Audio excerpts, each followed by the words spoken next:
ஓம் ஸ்ரீராம ராம ராமேதி ரமே ராமே மனோரமே சகசிரநாம தத்துல்யம் ஸ்ரீராம நாம வராணனே. உலகம் யாவையும் தாமுழா வாக்கலும் நிலைபெறுத்தலும் நீக்கலும் நீங்களா அழகிலா விளையாட்டுடையார் அவர் தலைவர் அன்னவர் கேசரன் நாங்களே. எத்திர எத்திர ரகுநாத கீர்த்தனம் தத்திர தத்திர கிருத்தமாஸ்தகாஞ்சலிம் வாஷ்பவாரி பரிபூர்ணலோச்சனம் மாருதிம் நமது ராட்சசாந்தகம்.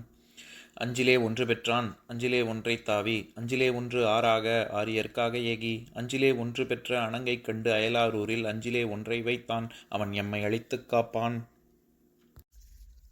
இன்னைக்கு நம்ம கம்பராமாயணத்தில் பாலகாண்டத்தில் மிகைப்பாடல்களில் காப்பு செய்யுள்ள 2வது மற்றும் 3வது பாடல்களை பற்றி பார்க்கலாம்.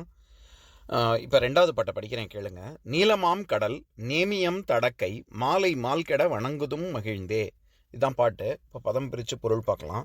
நீலம் ஆம் கடல், கடல் போன்ற நீல நிறமும், நேமியம் தடக்கை திருவாழி ஏந்திய நீண்ட கைகளையும் உடைய மாலை, அதாவது திருமாலை விஷ்ணுவை, மால் கெட, மால்னா மயக்கம்னு ஒரு அர்த்தம் இருக்குது, அதனால பெருமை மயக்கம் அந்த மாதிரி நிறைய அர்த்தம் இருக்குது. அதில் இது மால் கெட அப்படின்னா மயக்கம் நீங்க மகிழ்ந்து வணங்குதும், மகிழ்ந்து வணங்குவோமாக அப்படின்னு.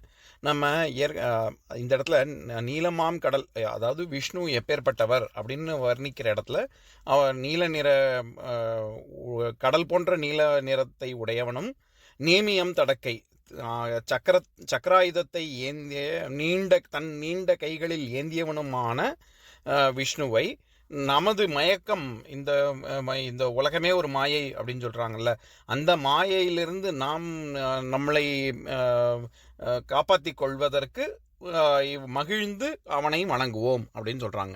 இந்த இடத்துல நேமியம் தடக்கை நம்ம ஏற்கனவே பார்த்துருக்கோம். நேமி அப்படின்னா சக்கராயுதம், நிறைய அர்த்தம் இருக்குது. தேர் சக்கரம், சக்கரவாகம், சக்கரவாளம், சக்கரவாக பறவை, சக்கரவாள மலை, விஷ்ணு, இந்த மாதிரி நிறைய அர்த்தம் பார்த்துருக்கோம். நம்ம கம்பராமாயண செய்யுள்ளியே ஒரு பாட்டில் நம்ம பார்த்துருக்கோம். அதாவது 133வது பாட்டில், அதாவது பாலகாண்டத்தில் 133வது பாட்டில், எழும் இடத்து அகன்று இடை ஒன்றி எல்படு பொழுதிடை போதலின் புரிசை பொன்னகர் அழல்மணி திருத்திய அயோத்தியாளுடைய நிழல் என பொலியுமால் நேமி வான்சுடர் அப்படின்னு. அதாவது எழும் சூரியோதயம் ஆகும்போது அகன்ற கதிர்களையும், மத்தியானமாக இருக்கும்போது ஒன்றி போயும், அப்புறம் சாயங்கால வேளையில் மொத்தமாக மறைந்து போயும் வேற வேற தன்மை கொண்டுள்ளதுனால அயோத்தியாளுடைய ஒளி வீசக்கூடிய அந்த அயோத்தியாளுக்கு இது சூரியன் கூட நிகராகாது, அது வெறும் நிழல் தான் அப்படிங்கிற இடத்துல நேமி வான்சுடர் அப்படின்னு பார்த்துருப்போம். அந்த இடத்துல நேமி அப்படின்றது ஒரு வட்டமான கதிரவன் அப்படின்ற பொருளில் வரும். அதே மாதிரி இங்கே நேமி தடக்கை அப்படின்னாலே நீண்ட கைகள் அப்படின்னு அர்த்தம். நேமியம் தடக்கைன்னா நீண்ட கைகளில் சக்கராயுதத்தை ஏந்தியவன் அப்படின்ற பொருளில் வருது. இப்போ நான் பாட்டை இன்னொரு தடவை படிக்கிறேன் கேளுங்க. நீலமாம் கடல் நேமியம் தடக்கை மாலை மால்கெட வணங்குதும் மகிழ்ந்தே. இப்போ 3வது பாட்டு பார்க்கலாம். காயும் வெண்பிறை நிகர் கடுவொடுங்கு எயிற்று 1000 பணாமுடி அனந்தன் மீமிசை மேய நான்மறை தொழ விழித்து உறங்கிய மாயன் மாமலர் அடி வணங்கி ஏத்துவாம். இதுதான் பாட்டு. இப்போ பதம் பிரித்து பொருள் பார்க்கலாம். காயும் வெண்பிறை நிகர், அதாவது வெண்பிறை வெண்மையான பிறை நிலாவின் வெளிச்சத்திற்கு ஈடான நிகரான. இந்த இடத்துல காய்தல் அப்படின்னா உலர்தல், மெலிதல், வருந்தல், எரித்தல், அழித்தல், விளக்குதல், வெறுத்தல், இந்த மாதிரி நிறைய அர்த்தம் இருக்குது. இதில் சுடுதல்னு ஒரு அர்த்தம் இருக்குது. அதனால தான் நம்ம நிலா காயுது அப்படின்னு சொல்கிறோம்ல. அந்த இடத்துல காய்தல்ங்கிறது அந்த நிலா ஒளி நம்மளை எப்படி சுடுது அப்படின்னா சூரிய வெளிச்சம் மாதிரி சுடலை, அது குளிர்ச்சியே தருகிறது. அந்த நிலா காய்கிறதுன்னா அதுதான் அர்த்தம். அந்த மாதிரி ஒரு காயும் வெண்பிறை நிகர், அந்த மாதிரி ஒரு குளிர்ந்த ஒளியை கொடுக்கக்கூடியவனே. கடு ஒடுங்கு எயிற்று 1000 பணாமுடி அனந்தன் மீமிசை. கடு அப்படின்னா நஞ்சுன்னு அர்த்தம்.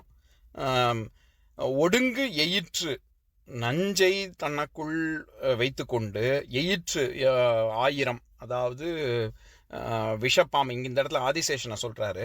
1000 பணாமுடி, பணாமுடின்னா நம்ம படம் எடுத்து ஆடுதில்ல பாம்பு, அதுக்கு பேர் பணாமுடி. 1000 பணாமுடி, 1000 தலை கொண்டுள்ள அனந்தன். பொதுவாகவே அனந்தன் அப்படின்னா பாம்புன்னு அர்த்தம். வாசுகி பாம்புக்கு அனந்தன்னு பேர்.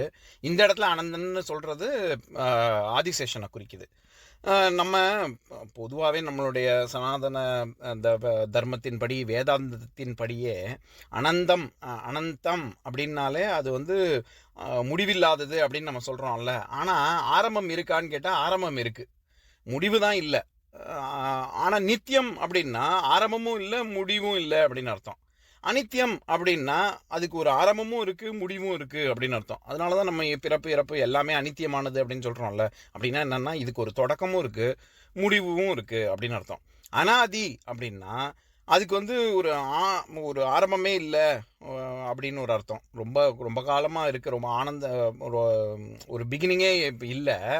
ஆனால் அதுக்கு முடிவு இருக்கான்னு கேட்டால் இருக்குன்னு அர்த்தம். அனாதின்னா அனாதியானதுக்கு முடிவு உண்டு, ஆரம்பம் தான் கிடையாது. ஆரம்பம் தான் எப்போன்னே சொல்ல முடியாது அப்படிங்கிற மாதிரி. அதனால தான் வேதாந்தத்தில் என்ன சொல்லுவாங்க, சுத்த பிரம்மத்தை வந்து வர்ணிக்கும் போது என்ன சொல்லுவாங்கன்னா அனாதி அனந்த அகண்ட சச்சிதானந்த அப்படின்னு சொல்லுவாங்க. அப்படின்னா என்ன?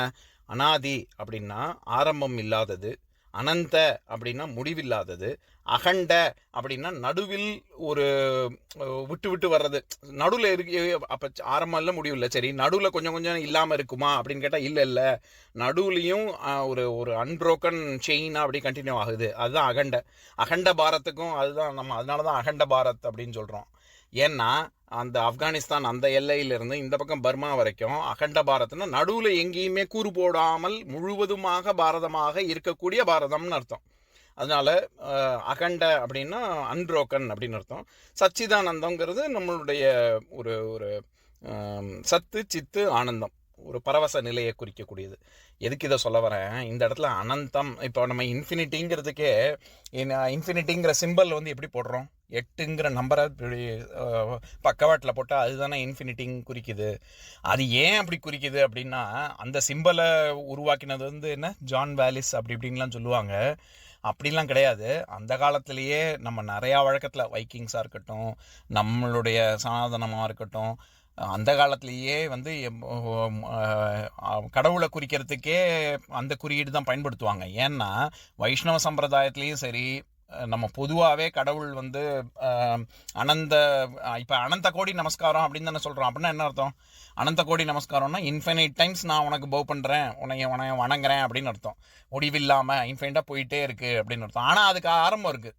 நான் வணங்குறேன், அதுக்கு முடிவில்லாமல் போய்கிட்டே வணங்கிக்கிட்டே இருப்பேன் அப்படின்னு சொல்கிறதுக்கு அனந்த கோடி நமஸ்காரம் அப்படின்னு சொல்கிறோம். எதுக்கு இதை சொல்ல வரேன், இது வந்து என்னவோ சமீபத்திய ஆங்கிலேயர்களுடைய கண்டுபிடிப்பு கிடையாது. அந்த ஒரு பாம்பு இன்னொரு பாம்பை விழுங்கக்கூடிய ஒரு குறியீடு வந்து பல கலாச்சாரங்களில் இருக்குது. குறிப்பாக நம்மளுடைய ஆதிசேஷனுங்கிறதே அந்த ஒரு இன்ஃபைனைட் தன்மை. கடவுள் வந்து ஒரு ஆரம்பமும் இல்லாதவன், அவனுக்கு பிறந்த நாளும் கிடையாது இறந்த நாளும் கிடையாது நம்மளை மாதிரி. அதனால ஒரு இன்ஃபைனைட் தன்மையை குறிக்கிறதுக்கு தான் அந்த பாம்பு அப்படி அந்த பக்கவாட்டில் அப்படி போடுறோம். இது வைணவ சம்பிரதாயத்திலையும் ஆதிசேஷன் வந்து அந்த அனந்த தன்மையைத்தான் குறிக்குது. சிவன் தலையில் இருக்கக்கூடிய பிறை நிலாவையும் அதுதான் குறிக்குது. அதாவது காலத்தை கடந்தவன், காலத்தை வென்றவன், காலம்ங்கிறதே ஒன்று அவனுக்கு கிடையாது அப்படின்னு சொல்கிறத குறிக்கிறதுக்கு தான் சிவன் தலையில் அந்த பிறை நிலா இருக்குது.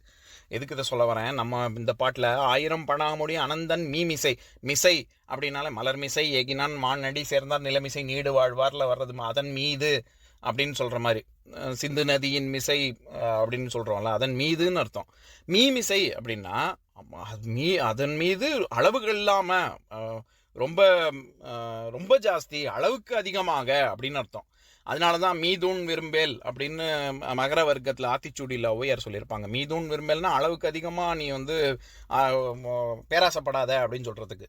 எதுக்கு இதை சொல்ல வரேன், இது வந்து ஒரு கடவுளின் தன்மையாக சொல்கிறாரு. என்ன சொல்கிறாங்க, 1000 பணாமுடி அனந்தன் மீமிசை, அதில் மேய நான்மறை தொழ வேதம் எதை பிரம்மம் என்று சொல்கிறதோ, வேதம் யாரை தொழுகிறதோ அத்தன்மை கொண்டுள்ளவனே அப்படின்னு சொல்கிறதுக்கு நான்மறை தொழன்னு வருது. அதில் என்ன மேய நான்மறை தொழ, மேவுதல் மேவ அப்படின்றது தான் மேய அப்படின்னு வந்திருக்கு. மேவுதல்னா என்னது, மேவுதல்னா ஒரு ரொம்ப பெர்ஃபெக்ட் சூட்டபிள்னு சொல்கிறோம்ல, நல்லா பொருந்தக்கூடிய அப்படின்னு அர்த்தம். அப்போது நல்ல பொருத்தமாக வேதத்தில் சொல்லியிருக்கு, அதோட ஸ்பஷ்டமாக வேற சொல்ல முடியாதுங்கிறதுனால மேய நான்மறை அப்படின்னு வந்திருக்கு. மேய நான்மறை தொழ விழித்து உறங்கிய, ஒன்று உறங்க முடியும், இல்லாட்டி விழிக்க முடியும். அது என்ன விழித்து உறங்கிய அப்படின்னா, அது ஆதிசேஷனில் விஷ்ணு படுத்துன்னு இருக்காரு. படுத்துன்னு இருந்தா அப்படியே தூங்கிட்டாரு அப்படின்னு இல்லை. அவன் அனைத்தும் அறிந்தவன், அறிதுயில்னு அர்த்தம். அறிந்து கொண்டே விழிப்பு நிலையிலேயே தூங்குகிறான் அப்படிங்கிறத தான் விழித்து உறங்கல் அப்படின்னு சொல்றாரு. அடுத்தது மாயன் மாமலர் அடி. மாயன் மாய்தல், மாயவன் அப்படின்னாலே அது விஷ்ணுவை குறிக்கும், மாயோன் அப்படின்னு. இதில் நம்ம கிராமப்புறங்களில் மாயாண்டி அப்படின்லாம் பேர் வச்சுருப்பாங்கள்ல, அந்த மாயாண்டியில் வர்ற மாயன் அப்படிங்கிறதே விஷ்ணுவை தான் குறிக்கும். என்னன்னா ஒன்று கருமை நிறத்தவன் அப்படின்னு ஒரு பொருள், இன்னொன்று மாயாஜாலக்காரன் இல்லை பெருமை வாய்ந்தவன் அப்படிலாம் பொருள் இருக்குது. அதனால எதுக்கு இதை சொல்ல வரேன், நம்ம கருமை நிறக்கண்ணன் அப்படின்னு தானே சொல்லுவோம். அதனால மாயாண்டி மாயன் இது எல்லாமே கரிய நிறத்தவன் அப்படிங்கிற பொருள்லையும் வரும். வெறும்ன மாயாஜாலங்கிற பொருள் மட்டும் இல்லை, கருமை நிறத்தையும் மாயன் அப்படிங்கிற சொல் குறிக்கும். அடுத்தது அப்பேற்பட்டவனுடைய அடி வணங்கி ஏத்துவாம். அதில் ஏத்துதல், அடி வணங்கவும் புரியுது. ஏத்துவாம் அப்படின்னா இந்த இடத்துல ஏத்துதல் அப்படின்னா புகழ்தல்னு ஒரு அர்த்தம் இருக்கு.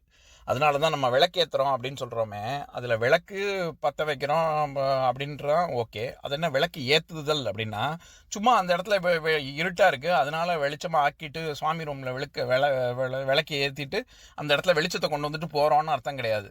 அந்த இடத்துல விளக்கு ஏற்றும் போதும் சரி, விளக்க அணைக்கும் போதும் சரி, சாந்தப்படுத்தும் போதும் ஸ்லோகம் சொல்லுவாங்க.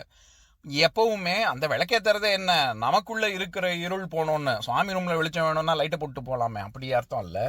அங்கே நமக்குள்ள இருக்கக்கூடிய இருள் நீங்கி ஞான ஒளி பெருகணுங்கிறது ஒரு அடையாளமாக தான் நம்ம விளக்கையே ஏற்றுறோம். அது ஏற்றுறதுங்கிறது விளக்கை மட்டும் இப்படி சும்மா பற்ற வச்சுட்டு வெளிச்சம் வந்தோடனே ஒளி வந்தோடனே கிளம்புறது இல்லை. இறைவனுடைய புகழ் பாடுவது, ஸ்லோகங்கள் சொல்றது, நல்ல சத்து விஷயங்கள் எல்லாம் கேட்கறது, இந்த மாதிரி விஷயங்கள் புகழ் பாடுவது, அதை தான் ஏத்துறதுன்னு அர்த்தம். விளக்கேத்துறதுன்னா அப்போ விளக்கு ஒளியையும் கொண்டு வந்துட்டு அவனுடைய புகழ், இறைவன் புகழ் பாடுவது அப்படின்னு. அதனால தான் ஆத்திச்சூடியோடைய கடவுள் வாழ்த்து எப்படி தொடங்கும், ஆத்திச்சூடி அமர்ந்த தேவனை ஏத்தி ஏத்தி தொழுவோம் யாமே அப்படின்னு. அதில் ஆத்திச்சூடி அதாவது திருவாத்தி மலரை சூடி கொண்டுள்ள சிவனின் அமர்ந்த தேவனை, அமர்ந்த அப்படின்னா ரொம்ப பிடித்தமான அப்படின்னு அர்த்தம். ரொம்ப ரொம்ப பிடித்தமான கடவுளான விநாயகனை, அமர்ந்த தேவனை ஏத்தி ஏத்தி தொழுவோம் யாமே. எப்படி நம்ம தொழுவோம், அவன் புகழை பாடி பாடி தொழுவோம் அப்படின்னு சொல்லியிருப்பாங்க ஔவையார் அர்த்தம். இப்போ நான் பாட்டை இன்னொரு தடவை படிக்கிறேன், கேளுங்க. காயும் வெண்பிரை நிகர் கடுவொடுங்கு எயிற்று 1000 பணாமுடி அனந்தன் மீமிசை மேய நான்மறை தொழ விழித்து உறங்கிய மாயன் மாமலரடி வணங்கி ஏத்துவாம். இன்னொரு நாள் இன்னொரு பாட்டு பார்க்கலாம். ஓம் சாந்தாகாரம் புஜகசயனம் பத்மநாபம் சுரேஷம் விஸ்வாதாரம் ககனசத்ரசம் மேகவர்ணம் சுபாங்கம் லக்ஷ்மீகாந்தம் கமலநயனம் யோகி ஹிருத்யானகம்யம் வந்தே விஷ்ணும் பவபயஹரம் சர்வலோகைகநாதம்.